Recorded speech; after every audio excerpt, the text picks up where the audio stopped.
Hello, good morning. इयत्ता 10वी गणित भाग 1 यामध्ये प्रकरण 4 अर्थनियोजन याविषयी आपण माहिती पाहतोय. यामध्ये सुरुवातीचा भाग आपण अभ्यासलेला आहे आणि काही माहिती पुढे आपण जाऊया.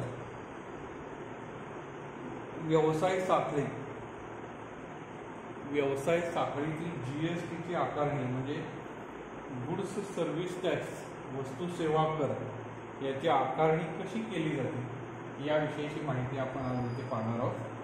तर यामध्ये एकूण 4 महत्त्वाचे भाग आहेत. 4 महत्त्वाचे भाग बघा. पूर्ण व्यापार जो आहे त्या संपूर्ण देशातील व्यापार यामध्ये प्रमुख 4 भाग आहेत. त्यातला पहिला भाग आहे तो म्हणजे उत्पादक हा सगळ्यात पहिला भाग. कारखान्यामध्ये वस्तू तयार करणारे कारखानदार म्हणजे त्याला आपण उत्पादक असं म्हणतो. हे उत्पादक आपला माल तयार करतात आणि प्रत्येक राज्यामध्ये असणारे घाऊक व्यापारी, घाऊक म्हणजेच त्याला आपण होलसेल असं म्हणतो.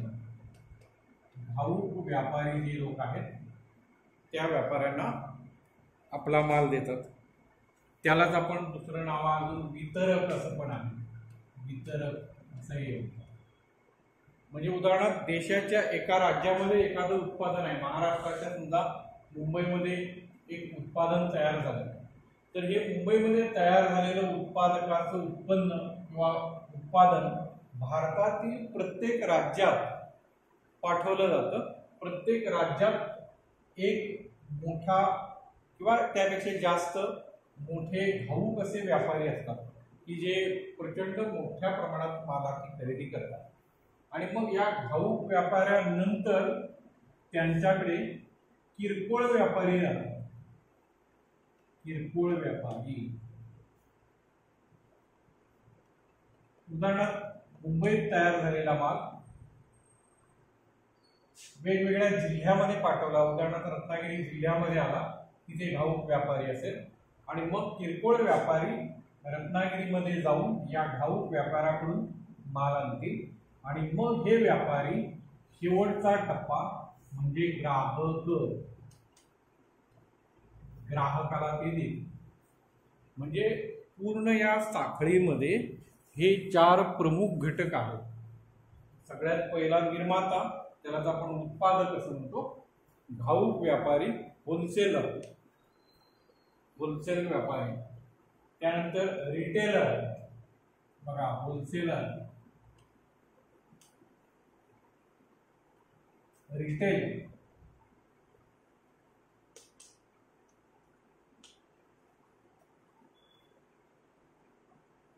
असे आपले शब्द आहेत.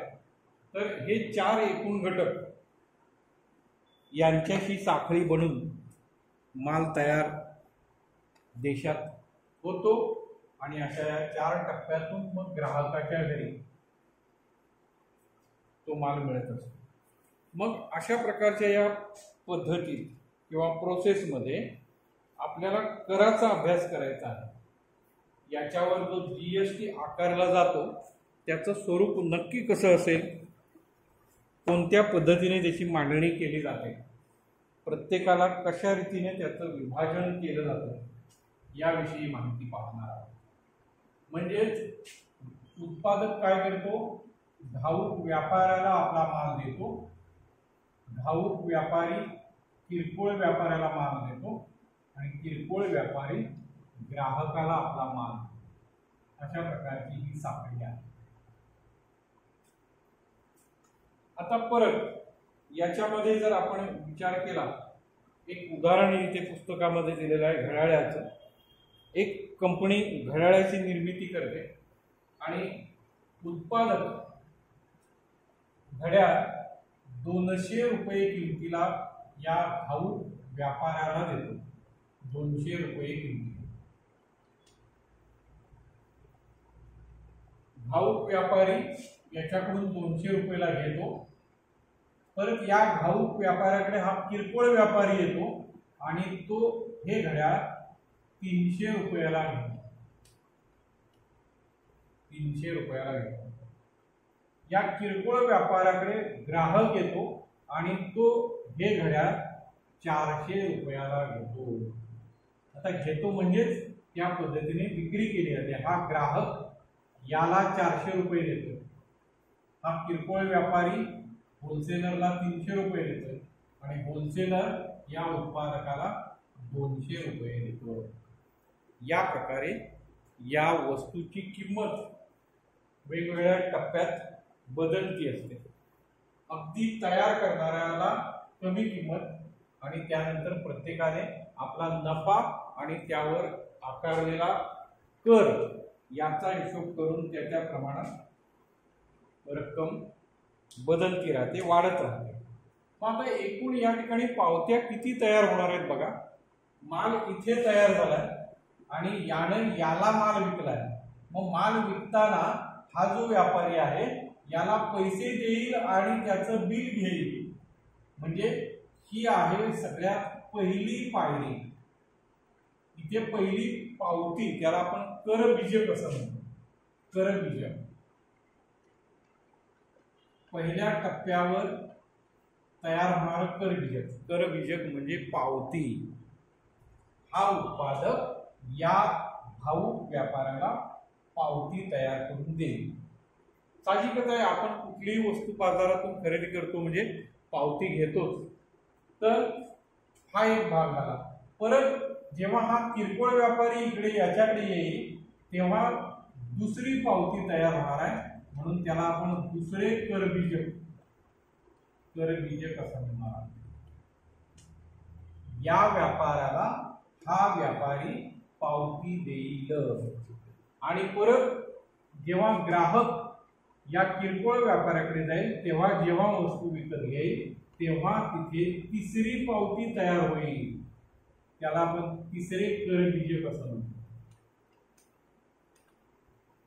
अशा प्रकारे या संपूर्ण म्हणजे उत्पादकाकडून ग्राहकाच्या हातात ते घड्याळ मिळेपर्यंत त्या घड्याळासाठी अशा 3 पावत्या तयार होणार आहेत 3 टप्प्यावर. आणि या प्रत्येक टप्प्यावरच्या पावतीमध्ये त्या वस्तूवर कर आकारणी केली जाणार आहे. आता हा उत्पादक आहे, हा व्यापारी आहे आणि म्हणून यातल्या व्यवहाराबद्दल सुद्धा काही कोडवर्ड आहे. व्यापारी याला आपण B2B असं म्हणतो, बिझनेसमॅन टू बिझनेसमॅन. हा सुद्धा व्यापारी, हा पण व्यापारी, म्हणून हा सुद्धा B2B, व्यापारी ते व्यापारी. बिझनेसमॅन यासाठी B हे अक्षर वापरले आहे. आणि सर्वात शेवटी आहे B2C. B2C, C म्हणजे काय तर कस्टमर. कस्टमर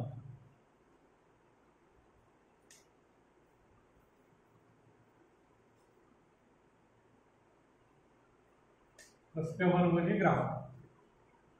व्यापारी ते व्यापारी ही पहिली, व्यापारी ते व्यापारी ही दुसरी स्थिती आणि व्यापारी ते कस्टमर म्हणजे ग्राहक ही दुसरी शेवटची.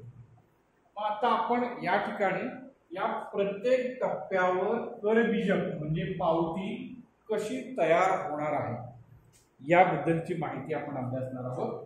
मग या ठिकाणी हा पहिला व्यापारी आपली पावती कशी तयार करेल याविषयी माहिती देतो. तर 200 रुपये किमतीचं घड्याळ हा उत्पादक या भाऊ व्यापाऱ्याला विकतोय आणि हे विकत असताना हा व्यापारी त्याच्याकडून पावती घेतोय. त्यामध्ये घड्याळाची किंमत आहे 200 रुपये. घड्याळाची किंमत आहे 200 रुपये आणि यामध्ये घड्याळ याच्यावर GST 12% बसवला जातो. GST 12%. घड्याळाच्या या विक्रीमध्ये GST 12% आकारला जातो. आणि मग घड्याळाची किंमत आहे 200 रुपये आणि म्हणून CGST केंद्रासाठी तो 6% आणि SGST म्हणजे राज्यासाठी तो 6% असेल. दोन्ही राज्याला आणि केंद्राला समान प्रमाणात तो कर आकारला जातो. मग या 200चे 6%, 200चे 6% अंक बघा लक्षात येतात का? 200चे 6%, तर 100 गुणे 200 आणि 2 आणि गुणिले 6 म्हणजे झाले 12 रुपये. 12 रुपये हा GST हा 6% झाला. आणि मग याच पद्धतीने 6% हा सुद्धा 12 रुपये. अशा रीतीने या ठिकाणी एकूण 24 रुपये GST या घाऊक व्यापाऱ्याला, या उत्पादकासाठी द्यावा लागेल. तर हे झालं उत्पादकाचे कर बीजक. आणि म्हणून या ठिकाणी जर टॅक्स असेल 24 रुपये, तर यामध्ये एकूण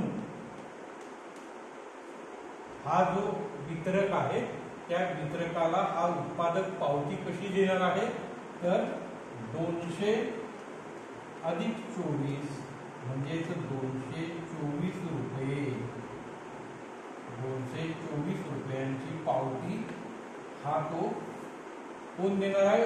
उत्पादक या घाऊक विक्रेत्याला देणार असणारी ती पावती. त्याच्यावर घड्याळाची किंमत 224 रुपये असेल. तर अशा प्रकारचं हे पहिलं करबीजक कुणाला मिळणार आहे, तर या घाऊक व्यापाऱ्याला या घड्याळाचं करबीजक मिळणार आहे. आता दुसरं करबीजक हा घाऊक व्यापारी आहे, याच्याकडून हा किरकोळ व्यापारी घड्याळ 300 रुपयाला विकत घेतोय. आणि म्हणून तिथे हा व्यापारी याला पावती देणार आहे. ती पावती कशी असेल बघा. त्या पावतीची सुद्धा रचना याच पद्धतीने, किंमत 300 रुपये सांगितली, त्याच्यावर CGST 6%, कारण हा दर फिक्स आहे. घड्याळाच्या खरेदीवर 12% हा CGST असणारच आहे. आणि म्हणून 300चे 6% हे गेले 6 त्रिका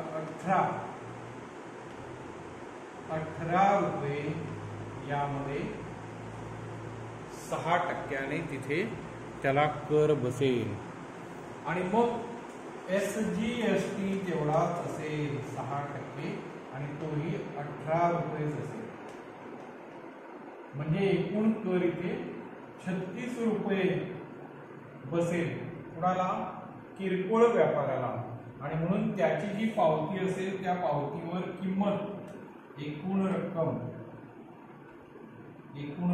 किती असेल, तर हे 300 रुपये अधिक हे 36 रुपये म्हणजे 336 रुपये. 336 रुपये ची पावती हा घाऊक व्यापारी या किरकोळ व्यापाऱ्याला देईल. हा झाला दुसरा टप्पा.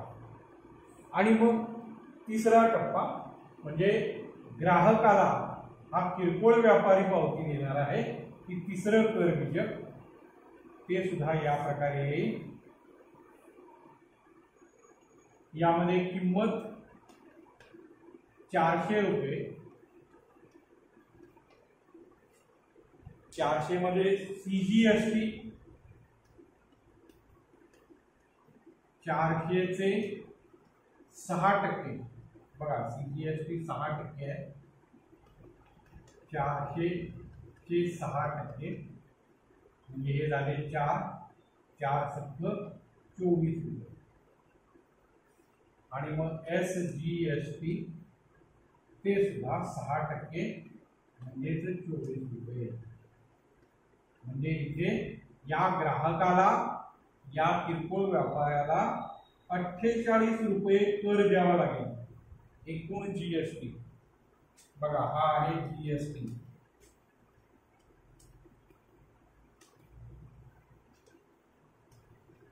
आणि मग ग्राहकाला द्यावी लागणारी एकूण रक्कम किती असेल?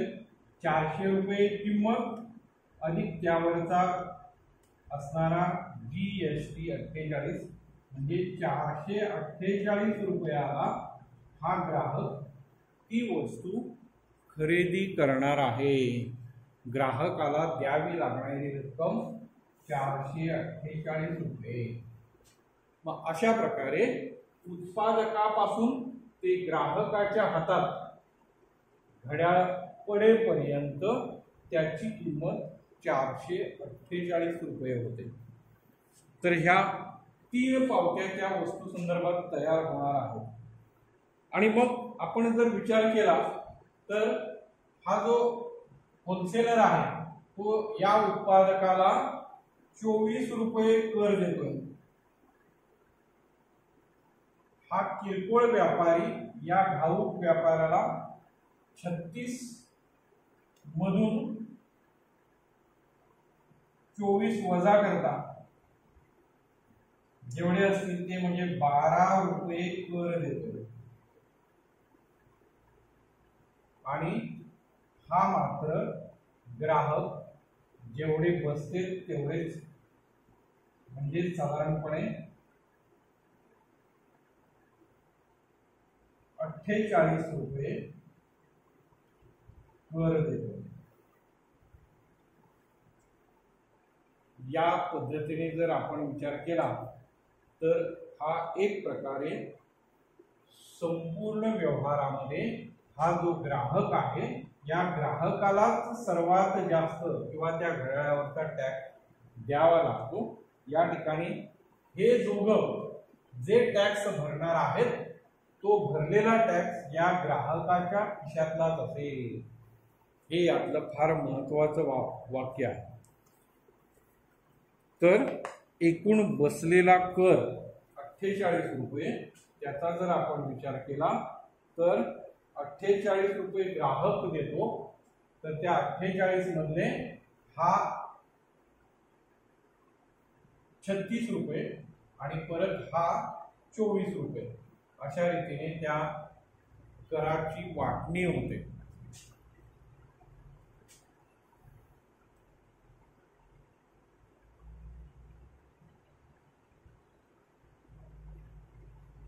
शासनाला हा 24 रुपये टॅक्स भरतो. त्यानंतर शासनाला हा 12 रुपये टॅक्स भरतो. आणि शेवटी कर बीजक भरणारी व्यक्ती तिसरी किरकोळ व्यापारी सुद्धा या 36 यातून वजा केले तर वजा 36 केले तर उरतात ते 12 रुपये. हा टॅक्स हा किरकोळ व्यापारी शासनाला भरतो. बघा तिघांच्या या 3 पावत्या आहेत. उत्पादकाची ही पावती, घाऊक व्यापाऱ्याची ही दुसरी पावती, किरकोळ व्यापाऱ्याची तिसरी पावती. या तिन्ही पावत्यामध्ये जो एकूण टॅक्स विभागला जातोय 24 रुपये उत्पादक शासनाला देतोय. त्यानंतर हा जो आहे घाऊक व्यापारी 12 रुपये शासनाला देतोय आणि हा किरकोळ व्यापारी 12 रुपये देतोय. मात्र याची बेरीज 24, 12 आणि 12 याची बेरीज 48 रुपये होते आणि ही 48 रुपये ग्राहकाकडून घेतले जातात. शेवटी अप्रत्यक्षरित्या या संपूर्ण व्यवहारामध्ये कर या ग्राहकालाच बसतो आणि म्हणून याला अप्रत्यक्ष कर असा शब्द वापरण्यात आलेला आहे. GST शेवटी या संपूर्ण खरेदी विक्री व्यवहारामध्ये हा जो व्यापारी आहे, हा जो ग्राहक आहे, हा ग्राहकच त्यावर कर भरत असतो. हे आपण लक्षात घ्यायचं आहे. या संदर्भातली उदाहरणं आपण नंतर पाहूया. ही बाब लक्षात घ्या.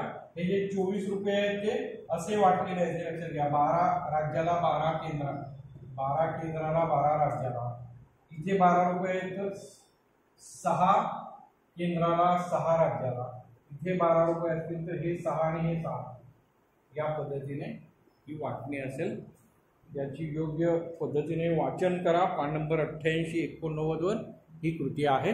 व्यवस्थित वाचा म्हणजे तुमच्या लक्षात येईल आणि यातून संपूर्ण देशामध्ये व्यापार विषयक एक महत्त्वाची माहिती तुम्हाला मिळणार आहे, ती म्हणजे वस्तू तयार झाल्यापासून, कारखान्यात तयार झाल्यापासून ते ग्राहकाच्या हातात पडेपर्यंत त्याचे टप्पे किती आहेत, प्रत्येक टप्प्यावर त्याच्यावर कर आकारला जातो आणि शेवटी तो कर ग्राहकाच्या खिशातूनच जात असतो. व्यापारी लोक फक्त एक जण घेतो, दुसऱ्याला देतो, दुसरा घेतो, तिसऱ्याला देतो, अशा पद्धतीने ते काम करत असतात. तर ठीक आहे, तर या पद्धतीची माहिती आहे, काळजीपूर्वक ते वाचा आणि अभ्यासा. आपण उदाहरण उद्याच्या तासामध्ये अभ्यासणार आहोत. धन्यवाद.